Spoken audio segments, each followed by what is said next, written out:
Railway with Shyam YouTube channel पर आप सभी लोगों का स्वागत है। आज की इस वीडियो के माध्यम से मैं आपको कराने वाला हूं रेलवे ग्रुप डी भर्ती परीक्षा 2025 के लिए जीके जीएस के अति महत्वपूर्ण। रेलवे ग्रुप डी में 1 करोड़ से ज़्यादा फॉर्म है। सिलेक्शन लेना है तो दिन रात मेहनत करनी पड़ेगी। और मैं आपको बता दूं कि मैं पर डे आपको प्रैक्टिस कराता हूँ आपके एग्जाम को ध्यान में रखते हुए। तो आज की इस वीडियो को भी आपको शुरू से लेकर के एंड तक फुल वॉच करते रहना। कमेंट बॉक्स में आपको बताना है कि आपने कितने प्रश्न हैं वो सही किए हैं और ये वीडियो आपको कैसे लगी। और वीडियो पसंद आती है तो इस वीडियो को आप अपने सभी दोस्तों के पास है वो ज़्यादा से ज़्यादा शेयर कर देना, जिससे वो भी लोग हमारे साथ जुड़ जाएं और उन्हें भी अपनी तैयारी का मौका मिल पाए। तो चलिएगा फिर शुरू करते हैं आज का अपने प्रैक्टिस सेट है बिना कोई टाइम वेस्ट करें। तो पहला प्रश्न आ जाता है कि हवाई जहाज के ब्लैक बॉक्स का रंग कैसा होता है। तो बताओ कैसा होता है, पहले प्रश्न का आंसर आपको बताना है। तो ब्लैक बॉक्स का जो रंग होता है वो होता है नारंगी, यानी एक का ए ऑप्शन करेक्ट आंसर हो जाएगा। नेक्स्ट प्रश्न आ जाता है, प्रश्न संख्या दूसरा है कि सीसा संचायक बैटरी में किस अम्ल का प्रयोग किया जाता है। तो बताओ इनमें से कौन से अम्ल का प्रयोग करते हैं सीसा संचायक बैटरी में। प्रश्न संख्या 2 का राइट आंसर क्या हो जाएगा। तो इसमें जो प्रयोग किया जाता है वो सल्फ्यूरिक अम्ल का प्रयोग किया जाता है। प्रश्न संख्या 2 का जो राइट आंसर हो जाएगा वो हो जाएगा ऑप्शन संख्या वी, एकदम से करेक्ट आंसर हो जाएगा। अगला प्रश्न आ जाता है, प्रश्न संख्या 3 है कि पंच शब्द का प्रयोग किस खेल में किया जाता है। तो बताओ कौन से खेल में हम पंच शब्द का प्रयोग करते हैं। प्रश्न संख्या 3 का राइट आंसर आपको बताना है। तो ये प्रयोग किया जाता है मुक्केबाजी में। 3 का जो राइट आंसर हो जाएगा वो हो जाएगा ऑप्शन संख्या बी, एकदम से राइट आंसर। अगला प्रश्न आ जाता है, प्रश्न संख्या 4 है कि साइना नेहवाल का संबंध किस खेल से है। तो बताओ इनमें से कौन से खेल से संबंध रखती हैं साइना नेहवाल। प्रश्न संख्या 4 का करेक्ट आंसर क्या हो जाएगा। तो साइना नेहवाल का जो संबंध हो जाता है वो हो जाता है बैडमिंटन से। किस खेल से? बैडमिंटन से। 4 का सी ऑप्शन करेक्ट आंसर हो जाएगा। 5वें नंबर का प्रश्न आ जाता है कि इंसुलिन का स्रोत है। तो बताओ इनमें से कौन सी ग्रंथि है जो इंसुलिन का स्रोत है। 5 का राइट आंसर क्या हो जाएगा। तो अग्नाशय ग्रंथि यह इंसुलिन का स्रोत हो जाती है। प्रश्न संख्या 5 का जो राइट आंसर हो जाएगा वो हो जाएगा आपका ऑप्शन संख्या ए, एकदम से इसका राइट आंसर हो जाएगा। आशा और उम्मीद करता हूँ कि आज की वीडियो और आज का ये कंटेंट आपको पसंद आ रहा होगा। तो प्लीज़ आप लोग इस वीडियो को लाइक और चैनल को सब्सक्राइब है वो ज़रूर कर लीजिएगा। 6वें नंबर का प्रश्न है कि मलेरिया रोग किसके द्वारा फैलता है। तो बताओ इनमें से किसके वजह से मलेरिया रोग फैलता है। तो प्रोटोजुआ के कारण ये मलेरिया फैलता है। 6वें नंबर प्रश्न का ऑप्शन संख्या सी, एकदम से करेक्ट आंसर हो जाएगा। नेक्स्ट प्रश्न आ जाता है, प्रश्न संख्या 7 है कि फैजी किसके दरबार में रहते थे। तो बताओ इनमें से किसके दरबार में रहते थे फैजी। 7वें नंबर प्रश्न का राइट आंसर क्या हो जाएगा। तो फैजी जो दरबार में रहते थे वो अकबर के दरबार में रहते थे, यानी 7वें नंबर प्रश्न का बी ऑप्शन करेक्ट आंसर हो जाएगा। अगला प्रश्न आ जाता है, प्रश्न संख्या 8 है कि चार मीनार कहाँ स्थित है। तो बताओ इनमें से कौन से शहर में चार मीनार स्थित है। 8वें नंबर प्रश्न का राइट आंसर क्या हो जाएगा। तो हैदराबाद में चार मीनार स्थित हो जाती है। 8 का जो राइट आंसर हो जाएगा वो हो जाएगा ऑप्शन संख्या सी, एकदम से करेक्ट आंसर हो जाएगा। चलिएगा, अगला प्रश्न आ जाता है, प्रश्न संख्या 10 है कि अभिनव बिंद्रा का संबंध किस खेल से है। तो बताओ इनमें से कौन से खेल से अभिनव बिंद्रा संबंध रखते हैं। 9वें नंबर प्रश्न का राइट आंसर क्या हो जाएगा। तो अभिनव बिंद्रा का जो संबंध हो जाता है वो हो जाता है निशानेबाजी से। 9वें का ए ऑप्शन करेक्ट आंसर हो जाएगा। अगला प्रश्न है, प्रश्न संख्या 10 आ जाता है कि लोहा का शुद्धतम रूप कौन है। तो बताओ इनमें से कौन सा हो जाएगा लोहा का शुद्धतम रूप। 10वें नंबर प्रश्न का राइट आंसर क्या हो जाएगा। तो लोहा का जो शुद्धतम रूप होता है वो होता है पिटवा लोहा। कौन सा? पिटवा लोहा। 10 का बी ऑप्शन करेक्ट आंसर हो जाएगा।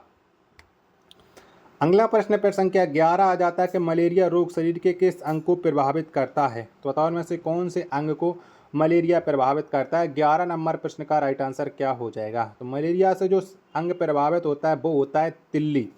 11 का डी ऑप्शन करेक्ट आंसर हो जाएगा। चलिएगा, अगला प्रश्न आ जाता है, प्रश्न संख्या 12 के रग्बी फुटबॉल के प्रत्येक पक्ष में कितने खिलाड़ी होते हैं। तो बताओ कितने खिलाड़ी होते हैं। 12 का राइट आंसर क्या हो जाएगा। तो रग्बी फुटबॉल के जो प्रत्येक पक्ष में खिलाड़ियों की संख्या है वो हो जाती है 15। 12 का सी ऑप्शन करेक्ट आंसर हो जाएगा। अगला प्रश्न संख्या 13 आ जाता है, नाव दौड़ किस राज्य का लोकप्रिय खेल है। तो बताओ ये कौन सा राज्य का लोकप्रिय खेल हो जाता है नाव दौड़। 13 नंबर प्रश्न का राइट आंसर क्या हो जाएगा? तो ये हो जाता है केरल का डी ऑप्शन एकदम इसका राइट आंसर हो जाएगा। नेक्स्ट प्रश्न पे संख्या 14 आ जाता है कि मृच्छकटकम नाटक के लेखक कौन है? तो बताओ किसके द्वारा ये नाटक लिखा गया? मृच्छकटकम। 14 नंबर प्रश्न का राइट आंसर क्या हो जाएगा? तो इस नाटक को जो लिखा है वो लिखा है शूद्रक ने, यानी 14 का बी ऑप्शन करेक्ट आंसर हो जाएगा। आशा और उम्मीद करता हूँ कि आज की वीडियो आपको ज़रूर पसंद आ रही होगी, तो प्लीज़ आप लोग इस वीडियो को लाइक और चैनल को आप लोग सब्सक्राइब है वो ज़रूर कर लीजिएगा। प्लीज़ हमारे चैनल का आप लोग सपोर्ट है करते रहिएगा। अगला प्रश्न पर संख्या 15 आ जाता है कि महावीर किस राजघराने में पैदा हुए थे? तो बताओ कहाँ पर हैं जो महावीर स्वामी हैं, ये कौन से घराने में पैदा हुए थे? तो ये पैदा हुए थे क्षत्रिय घराने में। 15 का ए ऑप्शन करेक्ट आंसर हो जाएगा।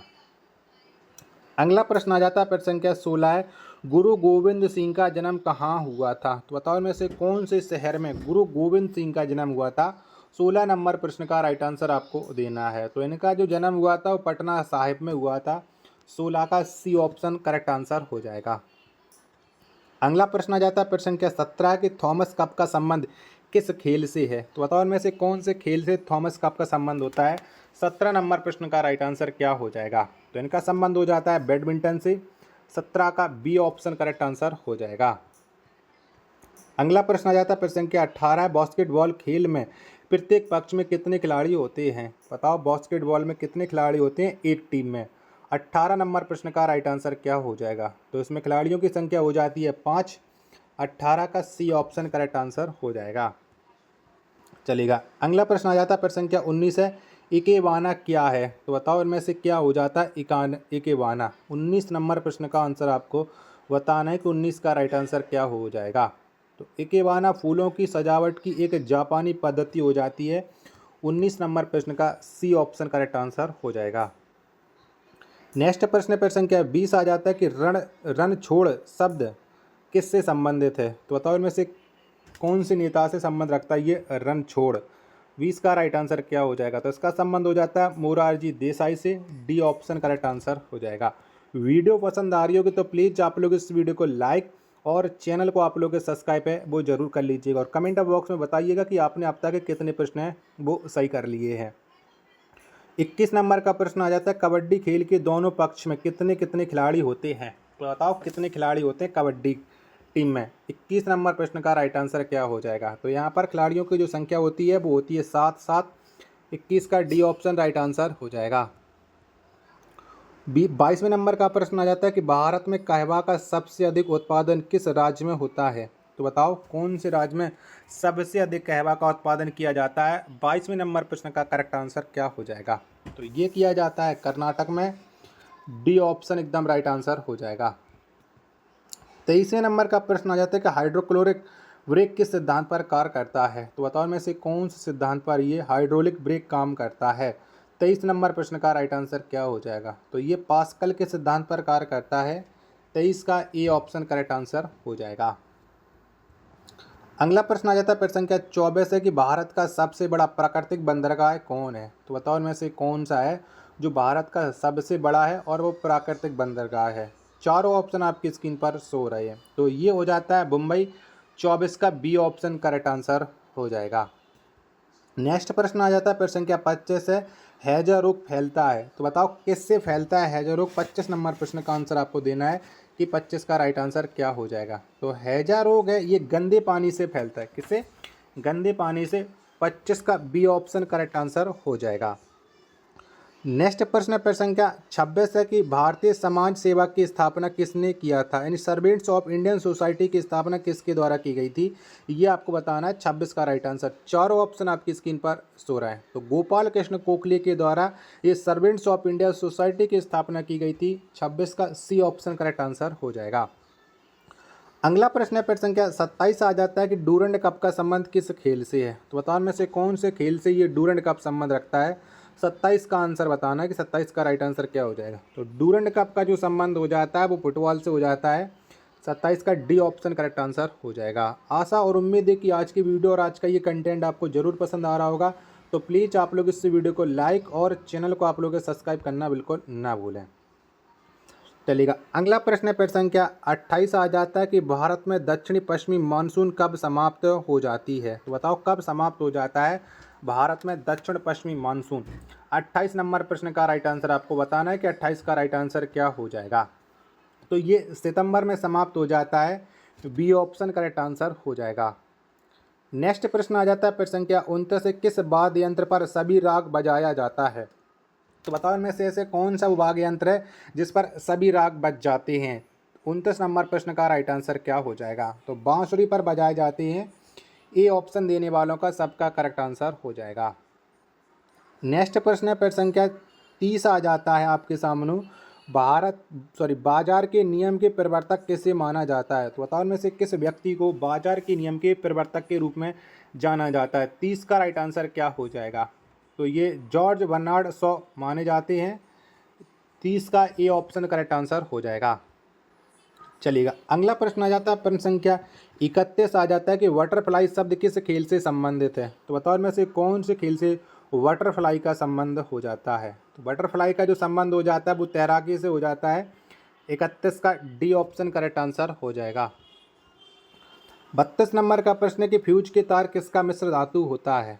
तो बताओ ये किसका मिश्र धातु होता है फ्यूज का तार।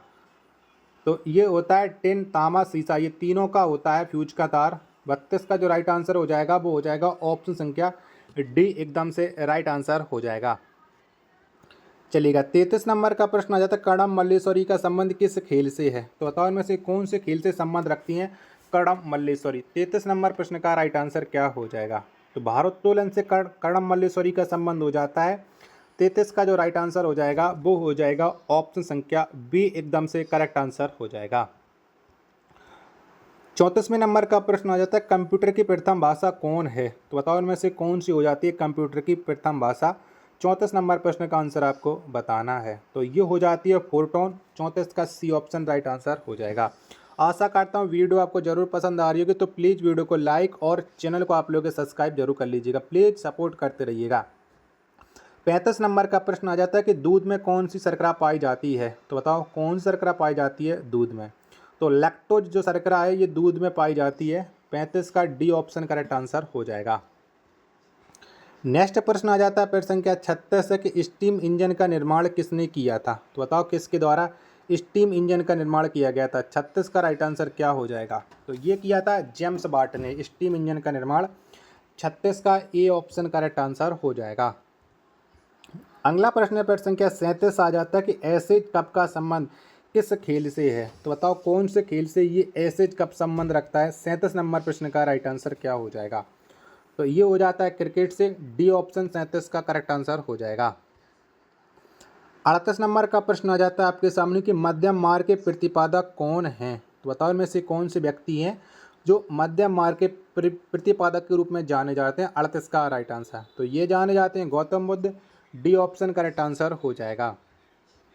39 नंबर का प्रश्न है कि पंपा किस भाषा के आदि कवि माने जाते हैं। तो बताओ इनमें से कौन सी भाषा के आदि कवि माने जाते हैं पंपा। 39 नंबर प्रश्न का राइट आंसर क्या हो जाएगा। तो ये माने जाते हैं कन्नड़ के। 39 का सी ऑप्शन राइट आंसर हो जाएगा।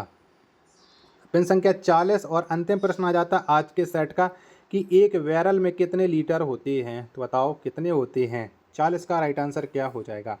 तो एक बैरल में जो लीटर होते हैं वो 159 लीटर होते हैं। 40 का सी ऑप्शन करेक्ट आंसर हो जाएगा। आशा और उम्मीद करता हूँ कि आज की वीडियो और आज का ये कंटेंट आपको ज़रूर पसंद आया होगा। तो प्लीज़ आप लोग इस वीडियो को लाइक और चैनल को सब्सक्राइब करना बिल्कुल ना भूलें। मिलते पर अपने एक और नेक्स्ट वीडियो के साथ। तब तक के लिए धन्यवाद। जय हिंद, वंदे मातरम।